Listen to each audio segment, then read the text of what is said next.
गजवाई हिंद ना लाइए, देश का हिंद लाइए ना, देश में रोजगार लाइए ना।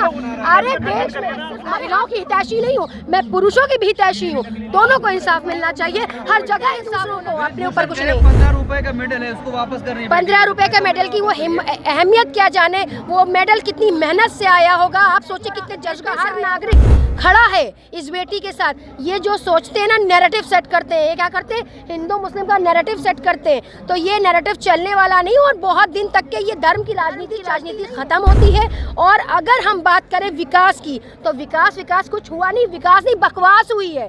क्या हुआ है, अपना प्रचार प्रसार मोदी जी और योगी जी, इतना बलात्कारी लोग हैं। और आपको पता है ये जो बलात्कारी बैठे हैं ना, और ये बलात्कारियों का समर्थन करते हैं, शोषण करने वालों का समर्थन करते हैं। जब एक रेसलर महिला को इंसाफ नहीं मिल रहा है, आज 28 दिन से वो उसका देश बर्बाद होता है, और आज देश बर्बाद हो रहा है। आप सारे ही लोग खड़े, आप लोग YouTube चैनल चलाते हैं और अपना पेट पाल रहे हैं। हकीकत तो यही है, रोजगार इसी से आपको मिल रहा है। कौन सा के बाद क्या हुआ, वो तो चला गया जेल 3 महीने की।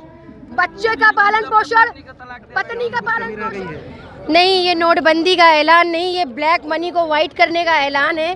जो उनके पास ब्लैक मनी भरा हुआ है उसे वाइट करने का कैसा तरीका होना चाहिए, ये मोदी सरकार साबित कर रही है। इससे पहले भी इन्होंने नोटबंदी जो करी थी, जनता बेहाल थी, बदहाल थी, लोग लाइनों में लगे थे इस तरह से। और हमारे मोदी जी की तो प्रतिक्रिया आप जानते ही हैं, जब उन्होंने अपनी माँ को अपनी लाइन में लगा दिया तो वो किसके होंगे, वो देश की बेटियों का क्या ही सम्मान करेंगे, उनकी बहनों का क्या ही सम्मान करेंगे जो अपनी माँ को लाइन में लगा दे। मुझे इनसे कोई उम्मीदें नहीं है। भ्रष्टाचार पे प्रहार है ये, भ्रष्टाचारी खुद है वो, प्रहार नहीं, वो मोदी जी खुद भ्रष्टाचारी हैं। और हमारे उत्तर प्रदेश के योगी जी, जहाँ से ब्रजभूषण जी आते हैं, जिस टाइम आप देख रहे हैं एक बेटी इंसाफ मांग रही है, एक रेसलर बेटी इंसाफ मांग रही है जिसने ओलंपिक जीता था देश के लिए, आज उसे सड़कों पर बैठना पड़ रहा है। ये बड़ा निंदनीय है, और ये देश को फिक्र करनी चाहिए, और देश की हर बेटी को फिक्र करनी चाहिए कि एक बेटी इंसाफ मांग रही है। लेकिन इनके यहाँ इंसाफ नहीं है, अपने नेताओं के लिए, अपने सांसदों के लिए, अपने मंत्रियों के लिए ये इंसाफ नहीं करते। ये इंसाफ किसके साथ करते हैं, जो विपक्ष होता है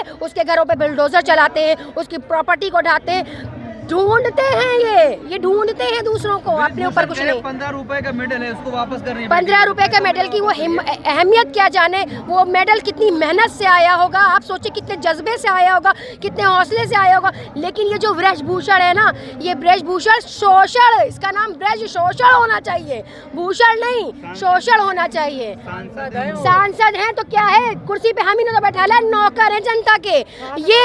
ये सांसद है तो मंत्री भी होंगे, हमें क्या है, मुख्यमंत्री को भी हम बोल सकते हैं, प्रधानमंत्री को, क्योंकि इन्हें हमने लाकर बैठाला है ना। ये राजशाही तंत्र नहीं है, इनके बाप दादाओं की कुर्सी नहीं है, इनको विरासत में ये नहीं मिली है, इनको मिली है जनता के फैसले से। और जब तक जनता का सम्मान नहीं करेंगे तब तक आपका भी सम्मान नहीं किया जाएगा।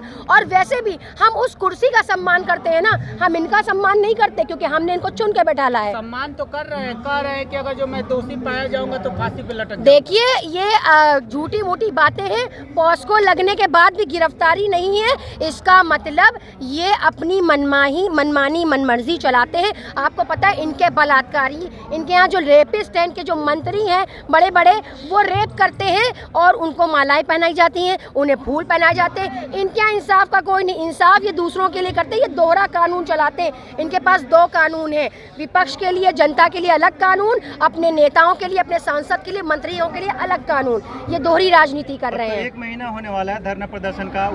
झांसी की रानी यहाँ पे लखनऊ से आई है दिल्ली में, क्या लगता है कि आंदोलन कहाँ तक जाएगा? बिल्कुल, अगर इस झांसी की रानी इंशाअल्लाह अपनी बेटी को इंसाफ दिलाएगी, ये रेसलर बेटी को इंसाफ दिलाएगी, और देश का हर नागरिक खड़ा है इस बेटी के साथ। ये जो सोचते हैं ना, नैरेटिव सेट करते हैं, ये क्या करते हैं, हिंदू मुस्लिम का नैरेटिव सेट करते हैं। तो ये नैरेटिव चलने वाला नहीं, और बहुत दिन तक के ये धर्म की राजनीति चलती नहीं है, धर्म की राजनीति खत्म होती है।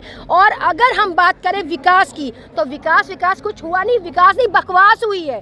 क्या हुआ है, अपना प्रचार प्रसार मोदी जी और योगी जी इतना करते हैं। अभी अगर आप दिल्ली में निकल जाएंगे तो सिर्फ योगी जी और मोदी जी के पोस्टर ही मिलेंगे आपको और कुछ मिलेगा नहीं। ये सिर्फ अपना प्रचार और प्रसार में लाखों करोड़ों रुपया खर्च करते हैं। आंदोलन जीवी बैठे हुए हैं जंतर मंतर पर। आंदोलन जीवी, उनके नजर में ये आंदोलन जीवी है, लेकिन हम लोग भी भगत सिंह और अशफाकुल्ला खां जैसे लोगों की नस्लों में से हैं। हम हटने और टलने वाले नहीं हैं। इनको क्या लगता है कि ये जो है हमें डरा देंगे अपने डंडों से, अपनी लाठियों से, अपनी गोलियों से हमें डराते हैं। हम इनसे डरने वाले नहीं, हम हिंदुस्तान की जनता हैं। ये समझ ले, हिंदुस्तान की जनता इतनी कमज़ोर नहीं है, ये अपनी बात मनवाना जानती है। आपको पता है 13 महीना किसान हमारा धरने पर बैठा था और कितने किसान मर गए, 700 से भी ज़्यादा किसान मरे थे। उसका जवाब देगी मोदी सरकार?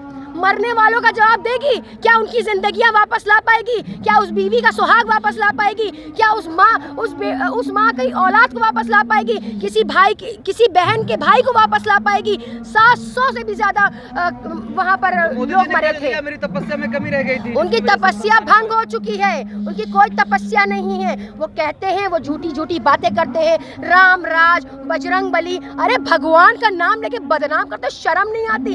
अरे ये संस्कारी नहीं, ये बलात्कारी लोग हैं। और आपको पता है ये जो बलात्कारी बैठे हैं ना, और ये बलात्कारियों का समर्थन करते हैं, शोषण करने वालों का समर्थन करते हैं। जब एक रेसलर महिला को इंसाफ नहीं मिल रहा है, आज 28 दिन से वो चीख रही है मुझे इंसाफ दो, इंसाफ दो, उसका कोई इंसाफ नहीं, तो आप ये सोचिए एक आम महिला का क्या होगा जो देश के लिए सम्मान लाए, उनका अपमान हो, उनको चौराहों पे बैठना पड़े, इंसाफ मांगना पड़े, न्याय मांगना पड़े। तो ये कैसा न्याय है? ये घटिया सरकार है, इसके पास कुछ नहीं है, इसके पास सिर्फ हिंदू मुस्लिम है। ये नैरेटिव सेट करती है। आपको पता है अभी केरला मूवी आई थी, उससे भी नैरेटिव सेट किया गया लोगों का कि देखो हिंदू मुस्लिम, ये हिंदू मुस्लिम को भेड़ बकरियों की तरह लड़ाते हैं, इनका कोई नैरेटिव नहीं है। और अगर वाकई आप हिंदू के इतने हितैषी हैं तो हम कह रहे हैं हिंदू भाइयों को ही नौकरी दे दे, हिंदू भाइयों को ही रोजगार दे दे। हमारी हिंदू बहनों के लिए बड़ा आपके दिल में मोहब्बत है। अरे आपने टैक्स फ्री किया था इस मूवी को, पता है आपको? इन्होंने टैक्स फ्री किया है, उत्तर प्रदेश में बताते हैं मैं टैक्स फ्री कर रहा हूँ। अगर आपको हिंदू बहनों की इतनी फिक्र है ना, तो हिंदू बहनों को ही रोजगार दे दीजिए।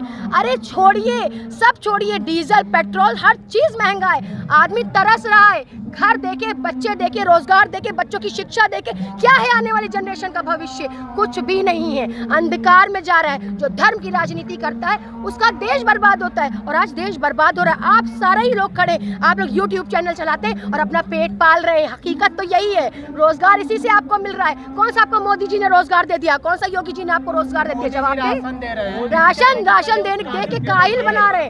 80 करोड़ जनता को राशन दे के काहिल बनाने वाले मोदी जी, मैं आपसे कह रही हूँ, आप कहते थे आत्मनिर्भर भारत, आत्मनिर्भर कहते किसे? आत्मनिर्भर मेहनत करने वालों को कहते, बैठ के घर में राशन खाने वाले को नहीं कहते। राशन नहीं चाहिए, रोजगार चाहिए। राशन नहीं चाहिए आपका ये सड़ा हुआ कंकड़ पड़े पत्थर चावल हमें नहीं चाहिए, हमें रोजगार चाहिए, हमें अच्छी शिक्षा चाहिए, अच्छा स्वास्थ्य चाहिए, देश का भविष्य चाहिए। उस काबिल तो बढ़िया रोजगार मिल ही जाएगा। काबिल तो उनके जो इतने सारे बैठे हैं ना, कितने काबिल हैं, सब अंगूठा टेक बैठे हैं जितने बैठे हैं। बता दीजिए योगी जी की क्या है?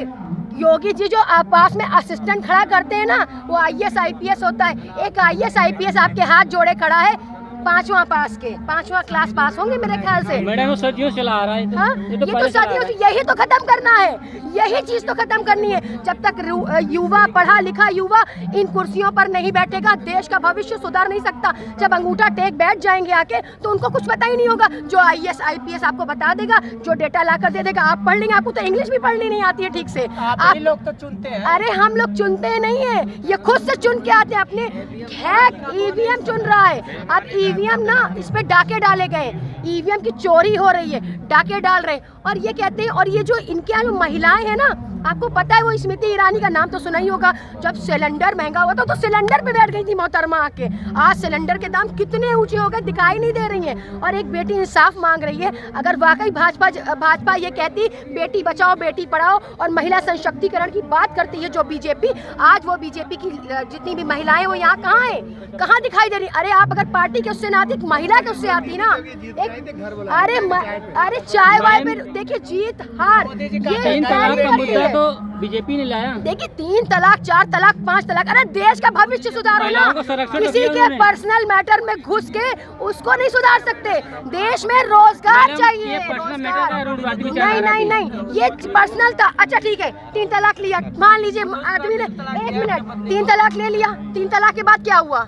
वो तो चला गया जेल 3 महीने की, बच्चे का पालन पोषण, पत्नी का पालन पोषण कौन करेगा? मोदी जी करेंगे? मोदी जी ने कुछ सेट नहीं किया ना। तलाक लेने के बाद लड़की तो बेसहारा हो गई। आप नहीं, क्या हुआ? कौन सा इंसाफ हुआ? कोई इंसाफ नहीं हुआ। उस लड़की के साथ तो कोई इंसाफ नहीं, उसका तो शौहर जेल चला गया। अब बच्चे की पढ़ाई लिखाई कौन करेगा? खाना कौन पूछेगा उसको? खर्चा कौन पूछेगा? उसके मायके वाले आके पूछेंगे। अरे आप वाकई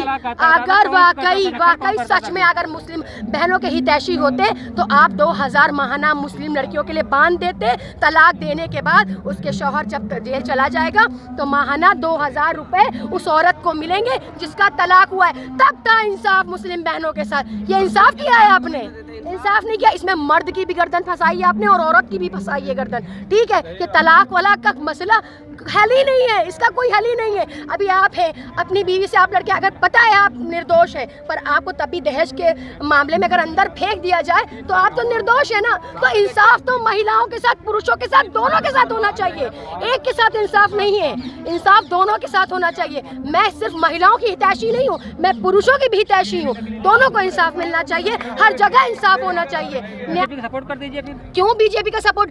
किसी का भी सपोर्ट उस शख्स का नहीं है जिसके पास न्याय नहीं है, चाहे वो कोई भी पार्टी हो।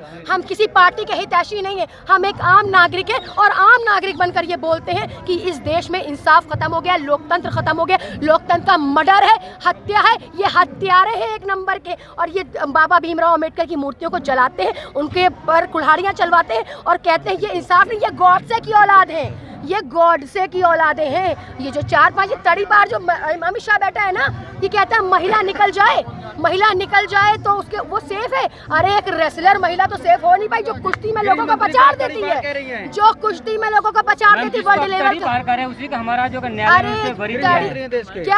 हमें डर नहीं लगता? आपकी बाप दादा की कुर्सी नहीं है, ये राजशाही मुल्क नहीं है, ये ना ही हिंदुत्व बन सकता है ना ही ये इस्लामिक बन सकता है। ये देश लोकतांत्रिक है, ये भारत है। इस कुर्सी पे जनता ने बैठाया है और आपको जनता कैसे उतारेगी ये केंद्र में पता चलेगा। 2024 के लोकसभा का चुनाव क्या कहना चाहेंगे इस पर आप? अरे कजवाई हिंद ना लाइए, देश का हिंद लाइए ना, देश में रोजगार लाइए ना। अरे देश में, अरे हाँ बिल्कुल खंडन करते हैं, जो देश को तोड़ने वाले काम करे उनका हम हर उस शख्स का खंडन करते हैं। यहाँ तक कि मैं अपने सगे भाई का खंडन करती हूँ अगर वो देश को तोड़ने की बात करेगा। मोदी जी तो दूर की बात है, हम हर उस शख्स का खंडन करते हैं जो देश में नफरत फैलाए। बस।